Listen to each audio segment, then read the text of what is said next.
sama-sama tayong magiging karakli.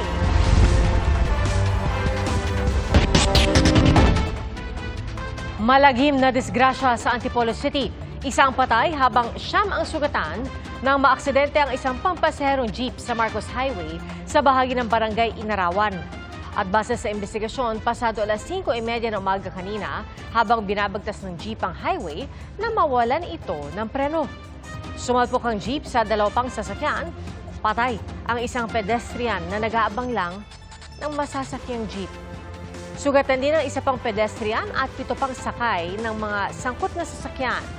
Nakakulong na ang driver ng jeep. Ayon naman sa operator ng jeep, sasagutin niya ang gastos sa pagpapaospital ng mga nasugatan, gayon din sa pagpapaayos ng mga nadamay na sasakyan. Pansamantalang binuksan ang floodgate sa Manila Yacht Club para makatulong na ibsan ang pagbaha sa ilang bahagi ng Maynila ngayong may bagyo. At sa Cebu, nagdulot ng mataas na pagbaha ang malalakas na ulan. Saksi, si Dano Tingkungko. Abot dibdib ang baha pero sumuong pa rin ang ilang residente sa bahaging ito ng Barangay Basak Pardo sa Cebu City ngayong araw. Dahil sa walang humpay na pag-ulan, marami sa mga bahay ang pinasok ng tubig. Mabilis ding naipon ang baha sa Colon Street kung saan may pila ang mga tumirik na motorsiklo. Tuloy naman sa pamamasada ang isang kalesa. Pinasok din ng tubig ang mga tindahan kaya naging abala sa paglilinis sa mga staff. Umagos ang baha sa Junquera Street at inanod ang mga basura. May malawakang pagbaha rin sa Talisay City tulad sa Barangay Lagtang at sa labas ng Tabunok Elementary School. Napalusong ang mga motorista. Ganon din sa Lapu-Lapu City kung saan umaalon ng tubig sa pagdaan ng mga sasakyan. Sa Mandaue City, marami ang stranded sa paghihintay na tumila ang ulan. Dahil sa taas ng baha, halos hindi madaanan ng ilang kalsada. Ayon sa Pag-asa, habagat ang nagpapaulan sa iba't ibang bahagi ng Cebu habang nagdadala na ng pag-ulan sa Sorsogon ng Tropical Depression Crising gaya sa bayan ng Bulan. Pinag-iingat ang pumapalaot lalo na mga maliliit na bangka. Sa Quezon City naman natukoy na ang sanhi ng pagbaha sa kanto ng Batasan Road at Commonwealth Avenue. Ito ang pagbara ng footing wall ng MRT-7 at mga basura sa outlet o daanan ng drainage. Inaalam ng MMDA kung tamang impormasyon ng QC government na nakabara rin ang debris mula sa construction. Sinusubukan pa namin makuha ang panig ng MRT-7 contractor at ng Transportation Department. Bilang solusyon naman sa madalas na pagbaha sa Rojas Boulevard at Taft Avenue sa Maynila, pansamantalang binuksan ng isang floodgate sa bahagi ng Manila Yacht Club ngayong may bagyo. Paraan daw ito para bumilis ang daloy ng tubig papuntang Manila Bay. For the past weeks, medyo wala namang bagyo pero patuloy ang pagulan, and the city of Manila and the people of Manila, no, we've been receiving requests and complaints of pagbaha, particular yang Calaw, Paura, Taft Avenue, itong south of Manila. Nakita nga namin ni Chairman kanina na nung inangat, ayun, umagos yung tubig. Sa ngayon, hopefully, mabawasan na yung stagnant water somewhere in the east going to the west. Maliit kasi ang kapasidad o dami ng tubig na kayang salain ng sewage treatment plant. Bagaman yan nga ang punto ng estruktura at isa sa tugon sa Mandamos Order o utos ng Korte Suprema na tiyaking malinis ang Manila Bay. Para masalo pa rin ang basura ay maglalagay ng trash trap. Hindi kaya yung ng STP, yung volume ng tubig na dumadating. Kaya po nagkakaroon ng imbudo. Kaya nga po natin ito binuksan ngayon para lang mapalabas muna during rainy season yung tubig kaagad-agad para po hindi maharang at magbaha. Umaasa ang MMDA na madadagdagan ng pondo para lakihan ang kapasidad ng treatment plant. Idudugtong din ang mga drainage ng Maynila sa drainage ng MMDA batay sa Drainage Master Plan na inaprubahan na ng Manila City Hall. Huhukayin din ang mga imburnal sa Maynila para mas maraming tubig ang mapadaloy rito. Para sa GMA Integrated News, ako si Dano Tingkungko ang inyong saksi. Posible pa pong lumakas ang bagyong Krising sa mga susunod na araw. Huli po itong namataan, yung sentro po dito, 640 kilometers silangan ng Huban, Sorsogon. At kumikilos ito pahilagang kanluran sa bilis na 10 kilometers per hour. Base sa latest track ng Pag-asa, posibleng bumalik pa kanluran saka magiging pa-northwest ang galaw ng bagyo. Tutumbukin nito ang hilaga ng Luzon at posibleng maglandfall sa Cagayan o Babuyan Islands Biyernes ng gabi o kaya Sabado ng umaga. Bukod po sa bagyong Krising, magtutuloy-tuloy rin ang epekto ng habagat na posibleng palakasin palalo ng bagyo. Kaya paghandaan ang maulang panahon sa malaking bahagi ng bansa. Base sa abiso ng Pag-asa, hanggang bukas asahan ng malalakas na ulan sa Bicol Region, ilang bahagi ng Eastern Visayas, Isabela, Aurora at Quezon Province dahil sa bagyong Krising. Gayon din po sa Metro Manila, Calabarzon, Mimaropa, Zambales, Bataan, ilang bahagi ng Western at Central Visayas, Zamboanga del Norte, Lanao del Norte, Lanao del Sur at Maguindanao del Norte dahil naman sa habagat. Nakatakdang maglabas ang Pag-asa ng latest bulletin kaugnay ng bagyo ngayong gabi.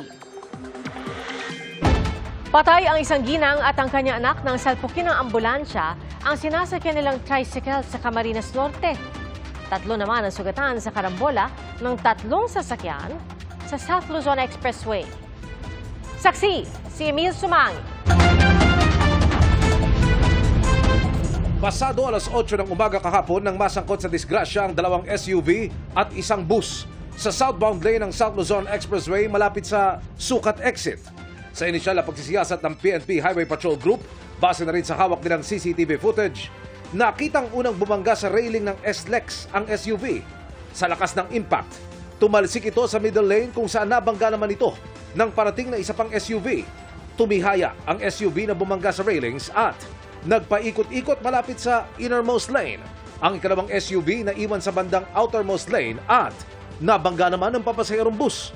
Ligtas ang driver ng unang SUV na isang Korean national.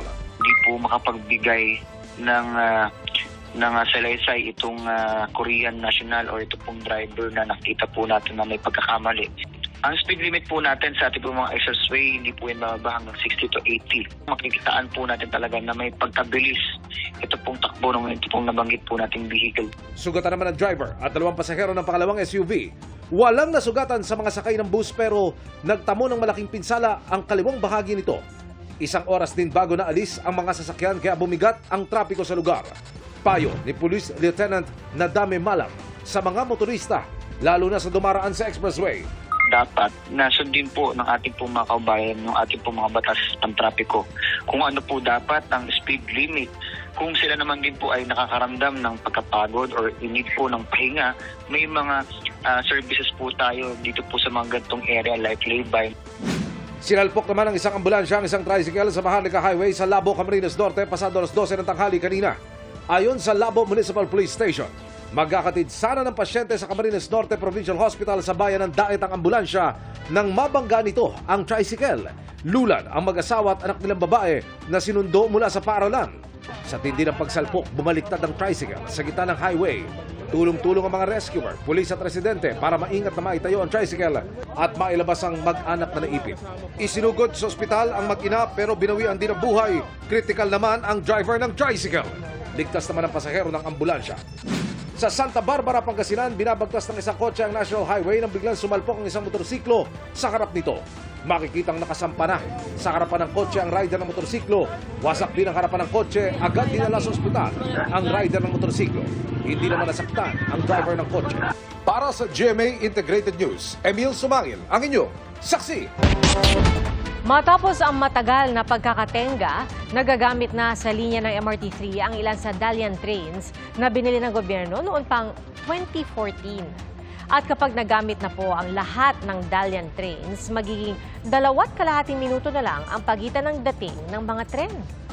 Simula na rin ang 50% diskwento para sa mga senior citizen at PWD sa MRT3, LRT1 at LRT2. Saksi, si Van Mayrina. Isa ang tren na ito sa 48 Dalian train na gawan China at binili ng Pilipinas sa kabuang halaga ng 3.76 billion pesos. Matapos matenga ng ilang taon, ipinagmalaki ngayon ni Pangulong Bongbong Marcos. Magagamit na ang 3 sa mga tren na kaya raw magsakay ng mahigit 1,000 pasahero kada isa.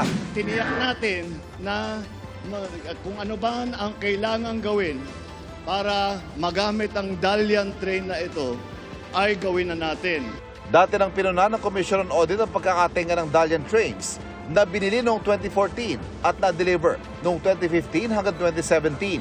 Ang target, may taas ang kapasidad ng MRT sa 800,000 pasahero para mabawasan ang siksikan. Pero lumutang kalaunan ang issue ng compatibility sa mga Dalian train. Kabilang dito ang bigat ng mga tren na hindi raw akma sa riles ng MRT3. The reason why we don't like to operate those trains at this time, no? Kasi posibleng maging mas mataas yung maintenance cost, no? Yung maintaining also the rail line, no? Might be affected also, no? It can result to higher operating costs also. Sabi ngayon ng Department of Transportation, binago na ng manufacturer na CCRC Dalian ang mga tren para maayos ang compatibility issues. Wala raw ginastos dito ang gobyerno ng Pilipinas. Inaudit din ito ng isang German firm at nagsagawa ng safety checks ang kasalukuyang maintenance provider ng MRT3 na Sumitomo Corporation. Sa tulong nila ng Dalian trains, inaasahang mula sa 4 na minuto ay magiging 2.5 minuto na lang ang pagitan ng dating ng mga tren. Ngayon pa lang, 3 trains na 3 karwahe. So, 9 nitong cars na ito. Doon sa 48, tuloy-tuloy natin na titignan at gagawan ng paraan para naman magamit. Inilunsad ang Dalian trains kasabay na pagsisimula ng 50% discount para sa senior citizens at persons with disability sa MRT3, gayon din sa LRT1 at LRT2. Kaya si Noel Manzano na dating 16 pesos sa binabayaran mula sa Tolan patungong Boni, 8 pesos na lang ang pamasahe. Malaki pong bagay po yung senior po. Sa ID, malaki pong bagay po sa akin. Nauna nang inanunsyo ang 50% discount para sa mga estudyante simula nung nakaraang buwan. Yan ang mga grupong yan, mga estudyante, ang PWD, mga senior citizens, ay talaga naman kailangan ng tulong natin dahil very limited ang kanilang income.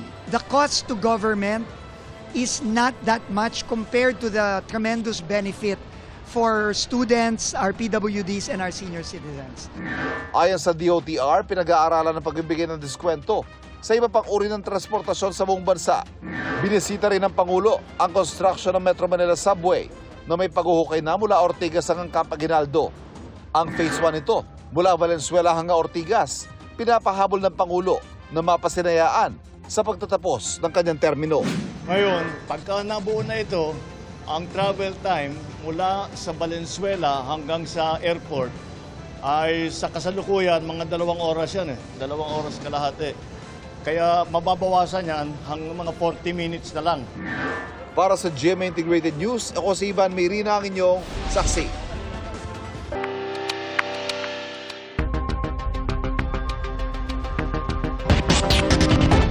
Susuriin po ng mga otoridad ang mga butong nahukay nila mula sa isang sementeryo sa Batangas bilang bahagi ng investigasyon sa mga nawawalang sabongero.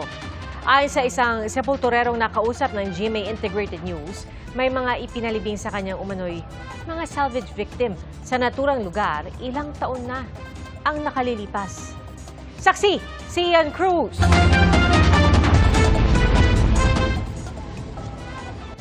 Mag-aalauna ng hapon, may nakitang mga buto ang mga otoridad sa kanilang paghukay sa isang bahagi ng public cemetery sa Laurel, Batangas. Hinala ng otoridad, mga buto ito ng tao. Ayon sa sepulturero na nakausap natin, 3 bangkay yung nilibing niya sa bahaging ito ng public cemetery dito sa Laurel, Batangas. Ayon sa kanya, hindi magkakasabay yung paglilibing niya dahil magkakahiwalay daw na natagpuan doon sa isang bulbunduking bahagi ng bayang ito yung mga bangkay at yung iba naman ay doon pa sa ibang area at inatasan lamang daw siya na ilibing nga dito sa lugar na ito yung mga bangkay. At sa ngayon naman ay aalamin ng mga otoridad kung yung bang mga inilibing na bangkay dito ay may koneksyon doon sa mga hinahanap na mga nawawalang sabongero. Ayon sa sepulturero, inilibing niya ang labi, may 3 hanggang 4 na taon na ang nakakaraan at sa pagkakaalam niya, mga salvage victim ito. Tila matagal na rin daw patay nang sila ay matagpuan. Mabaho na. Mabaho na. So matagal na siyang natagpuan doon? Huwag na inuud ng iba. Basta dinideliver lang sa akin yun. Inaabisa lang ako sa akin. Pinireport sa akin na mag-ready at mayroong salvage na ililibing tayo. Habang naghuhukay, nakabantay sa lugar ang mga taga-forensic group ng PNP. Naroon din ang mga taga-CIDG, ang pangunahing nag-iimbestiga at local police para sa seguridad. Bandang hapon, may dagdag puwersa pa ng Provincial Mobile Force Company ng Batangas Police na dumating para isecure ang lugar. Inilagay ng forensic team sa body bag ang mga nahukay na buto. Ipoproseso ito at kukuhanan ng DNA profile para malaman ang pagkakakilanlan ng mga ito. Ayon kay Justice Secretary Jesus Crispin Remulla, ang paghukay ay bahagi ng investigasyon sa nawawalang sabongero.